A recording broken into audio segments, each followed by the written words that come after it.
Okay, so I'll start off with my name and who I am.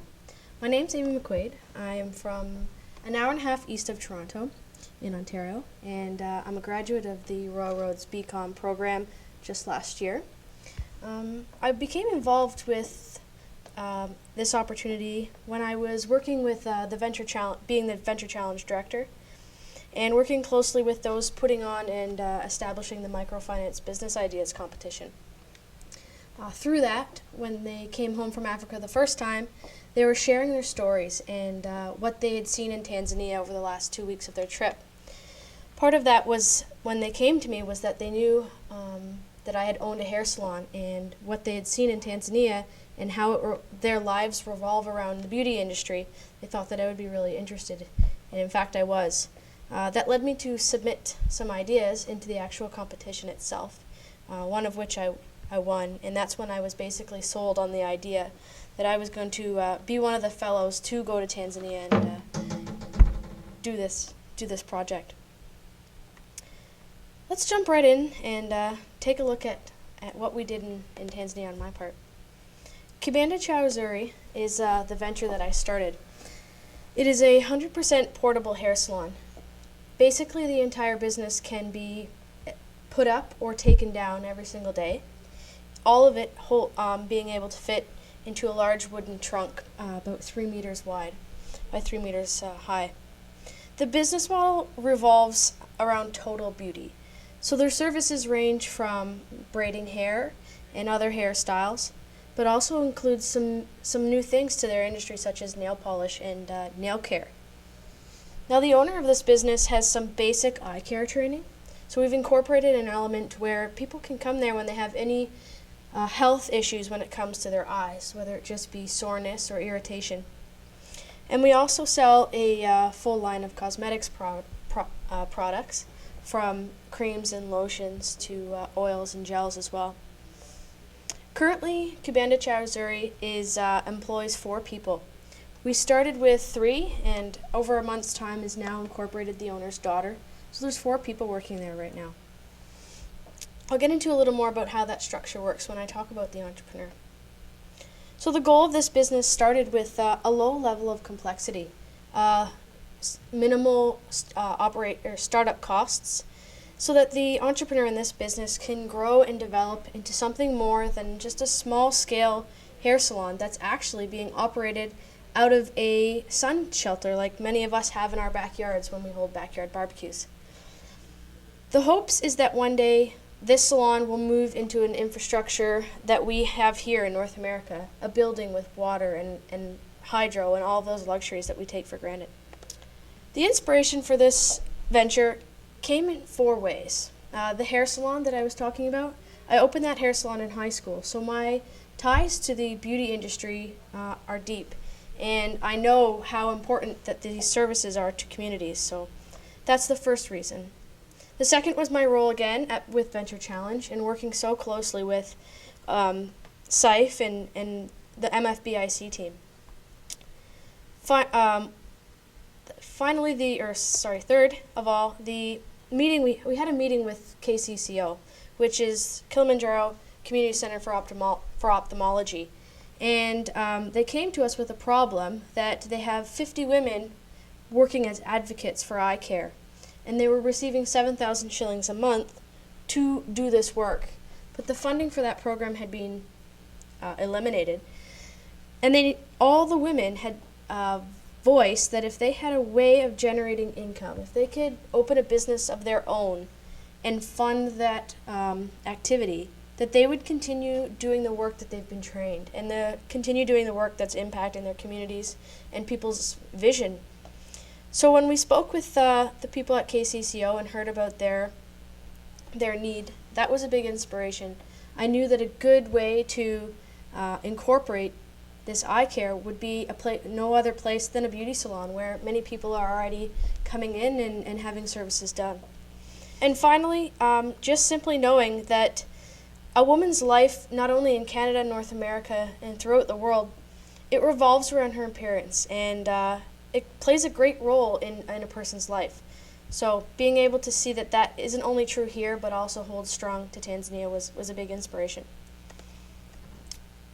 After months, it seemed longer, we finally found the owner of the Kibanda Charozuri. Her name is Grace Ndosi. She's 42 years old and is married with 4 children. She has almost a primary level education and speaks no English. It's sometimes hard to even get a simple hello from her. Swahili is her second language, Kichaga being her first. In the past, she sold various things at the market, majority of it being agricultural goods and fruits and vegetables. She has a relatively nice home in her village. Luckily, she has some cement and isn't based solely in a mud hut. However, she cares for about 16 people on her property. Some of them living in actual mud huts, out behind her home. But many of them are children, family members that have passed, and parents of other community members that can't afford their children. So there's currently about 16 people dependent on her and her property right now. She's very well respected in her community, and many people go to her for everything from eye care advice, now that she has some basic training, to just motherly needs. She's a very warm-hearted person and very, very motivated to see things move forward in the future. In the past, her sentinel work for KCCO was making her 7,000 shillings a month, and she's been doing that for about 2 years. So how did we get this business started? There's 4 pieces, or 5 pieces that I'm going to talk about the business startup process. Selecting a business model, identifying an entrepreneur, securing a proper location, finding the materials, and working towards our training. When it came to selecting a business model, we had 2 toss-ups. One was whether we should position this hair salon and target the tourist market and sort of they are known as Wazungus, and have a woman travel into the city every day and work from downtown. The benefits to this is that they're going to make a lot more money. The white people tend to pay higher prices, and there would be a lot more customers. But the benefit here isn't where we wanted it to be. We didn't want the benefit necessarily to be held in the city. We really wanted to work with those in the rural villages and those who really have, unfortunately, been trapped in the poverty cycle, many of which in the foothills of Kilimanjaro region. So after great debate and a lot of market research and just holding true to the mandate that went there for, we did decide to continue working and build the business up in a village called Modillo in the rural foothills of Kilimanjaro. Identifying the entrepreneur was one of the hardest components of putting this business together. We originally started trying to find these women through our personal relationships that we have made. So asking our friends and our family members that are there that we grew to have, if they had a cousin or a sister or a grandchild that had the skills that we were looking for, who could braid and were interested in owning a little salon of their own. This led to many interviews and many sort of meetings and seeing if they were the right fit. Many of the times it seemed as though they would, but didn't fully follow through. At that time is when we started looking for a person with more need, in a sense, which is slightly hard to explain. But we started looking at women that were braiding currently and having a very small scale business of their own, simply on the ground, out front of a business, on the street in some cases. And finally, once we had a specific meeting with a man named Dr. Paul, who runs KCCO out of the hospital in Moshi. When he told us about their need and that program that I previously explained with the Sentinels, I knew that this is exactly where I was going to be able to find my entrepreneur. There's 50 women committed to starting a business, and were interested. So that was a perfect pool of women ready to be explored and see if anybody had the skills that we were needed for this. When we were looking to find the location, it required a toss-up whether we should be located in the central market in the community of Modillo or if it should be outside of the market, closer to Grace's home and a little bit out of the hustle and bustle. Now, it's important to understand what it's like to be in the central market. There are thousands of people. Everybody is selling something.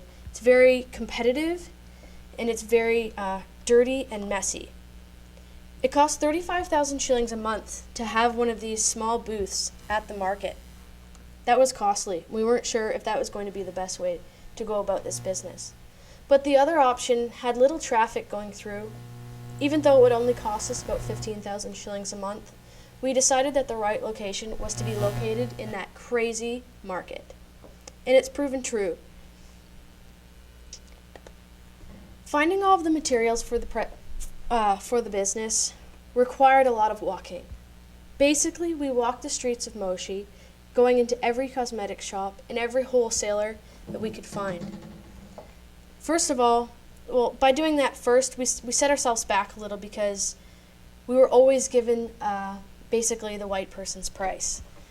Everything was 10 times higher than a local person would buy it, so we quickly learned that that wasn't the best way about going and securing our materials. Eventually, we worked alongside with one of our friends who was able to go into all the wholesalers and get the list of everything that we needed and buy it at the proper price, so that we were setting up our entrepreneur with good prices and good quality products so that she could actually be making money. Now, upon this, we realized that some of the products that people are buying, they're buying at a higher price than they're actually selling. So they're losing money on products. We went around to the various shops that are selling these items to make sure that this is actually true. Is this the actual market price of these products? And it was. So one of the things from this process was to make sure that we trained our employee and the owner of this business properly so that she was able to price her products better than those currently offering them in the market.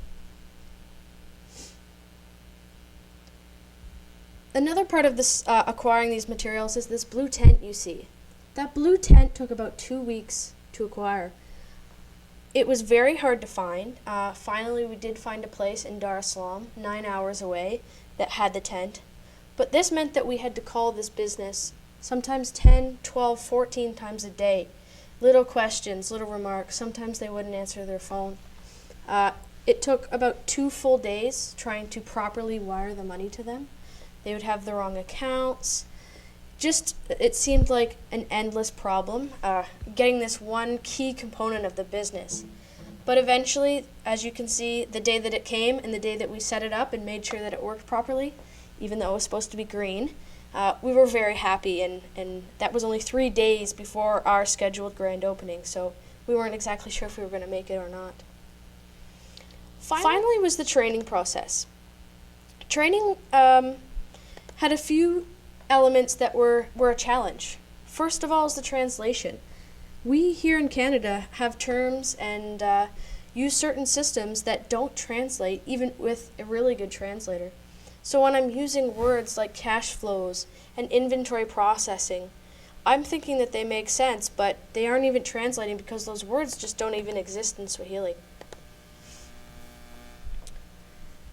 Training ranged from, as you can see on the left, painting toenails. Grace had never even seen nail polish before.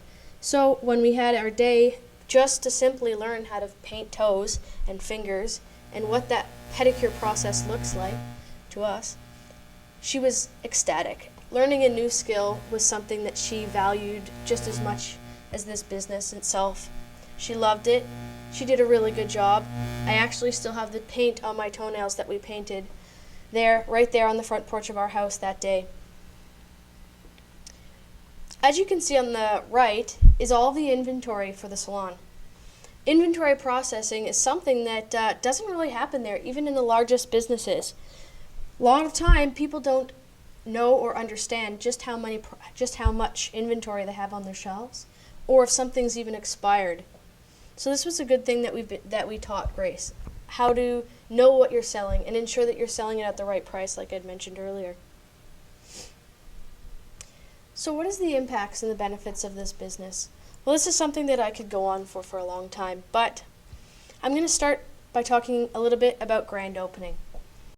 Monday, February 7th was the first day that we opened Kibanda Chow Missouri. We thought that it would be a great idea to market ourselves and, pique interest in the community by giving away 20 free nail polish services. Now, nail polish is something completely new to this community. Many people have never seen it before. So when you give something away for free in Tanzania, it's slightly dangerous.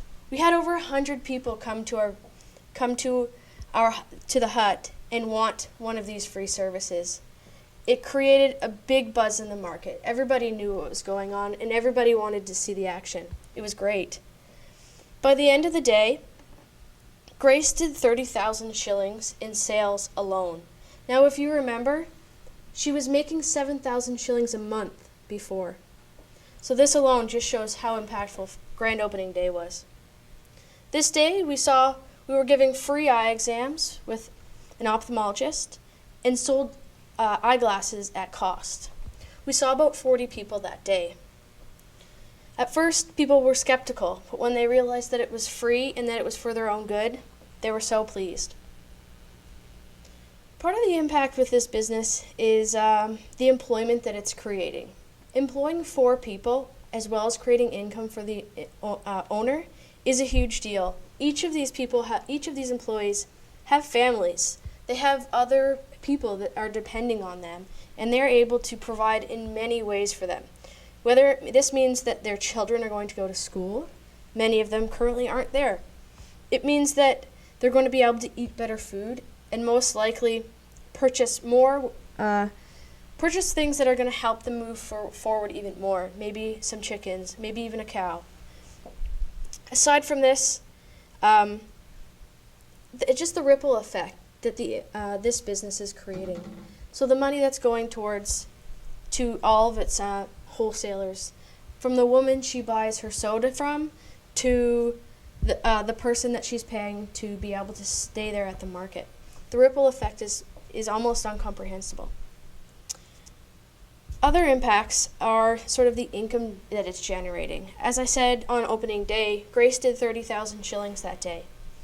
Last week, I received the journal that Grace sends me each month. Lets me know how her business is doing.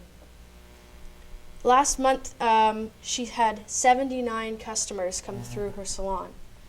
She also saw 40 people throughout that month for eye care services and was able to refer them to the appropriate care that they needed and what hospital they should be going to. This has a big effect. 79 customers and 40 healthcare referrals. Aside from this, she made another 30,000 shillings that month on its own, just in sales. This is after paying all 4 employees and keeping up with her inventory needs. But how is this business going to be sustainable is a big question that many people have for us. And I'm proud to answer that I do believe this business is highly sustainable for a few reasons. These monthly reports that we have, journals, Grace writing every month goes not only to myself, but to some friends that we've met on the ground in Tanzania and who are greatly supportive to the project. The organization that they work for, KCCO, is committed to paying an employee 1 hour a month to ensure that they are continuing to track and monitor and ensure that Kibanda Chow Missouri is okay, that they don't have needs that aren't being met, that they have somebody to go to when there's a problem, or if they have needs that they can't answer themselves. These journals are really helping both myself to ensure that she's getting, all the help and advice, but also just for her to know that somebody is really rooting her on too. A second piece of sustainability here is that we've created a network of people behind Grace that really support her, as I said before. We have friends that are going there on a weekly basis, dropping by, making sure that her business is strong. Every 2 weeks when she comes into town to replenish her stock, they meet for lunch and go over everything. Today I hear that she needs She'd like to replace her cooler with a little fridge. Not sure if we're quite there yet, but it's good to know that she's continuing to look forward. The final sustainable component here is that Grace is very motivated to continue expanding the business and is motivated to gain more revenues and interest. She hopes one day that this is going to allow her to push herself and to grow the business into a full infrastructure-based salon like we have here in North America. So on the day when she decides that she can do that, she knows that part of the mandate here is that she will pass along the supplies that we've given her, the tent, the box, the chairs and stools and tables, to somebody else who is willing to have the same opportunity as she did. And she's absolutely on board with that and is looking forward to the day when she can move her business up and help somebody in the same way that she was helped one day. So there were many challenges, of course. Doing business in Tanzania is a big challenge, and there are many things that when we speak about, and it seems negative, but for every negative comment, there is two positive sides to it. So we always have to keep that in the back of our minds. But some of the prevalent challenges, in particular to my project, was living so far from Modio. Modio was 45 minutes away in really rough terrain.